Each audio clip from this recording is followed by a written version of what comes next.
Hello everyone, আমি makeup artist Dipa. তো চলো তোমাদের সাথে আজকে একটা ছোট্ট ব্লগ শেয়ার করি। তো লোকেশানটা ছিল জাস্ট বর্ধমানের একটু আগে। এটা আমার ব্রাইডের লোকেশান। তো এটা হচ্ছে আমার ব্রাইড, আর এই পুচকে বাচ্চাটা ছিল ওর দিদির ছেলে। তো দেখো আমার ব্রাইডের স্কিনটা ছিল ভীষণই প্রবলেমেটিক একটা স্কিন। তো ও কিন্তু ছিল একটা মুসলিম ব্রাইড। তো ফার্স্টে ও কিন্তু আমাকে বলেছিল, দিদি আমাকে বেঙ্গলি ব্রাইডালের মতো সাজাতে হবে।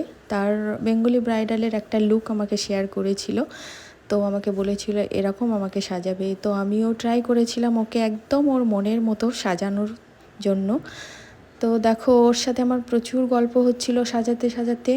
ও তো খুবই কথা বলতে ভালোবাসে আর খুব গল্প করছিল আমার সাথে। তো দেখো মেকআপটা কমপ্লিট হওয়ার পর ওর ফাইনাল লুকটা এসছিল এটা। তো দেখো ওর স্কিনের যত প্রবলেমগুলো ছিল সেগুলো কিন্তু সবই হাইড হয়ে গেছিলো এবং ওকে দেখতেও খুব সুন্দর লাগছিল। তো আমাকে রিভিউও দিয়েছিল যে ওর খুব ভালো লেগেছে মেকআপটা।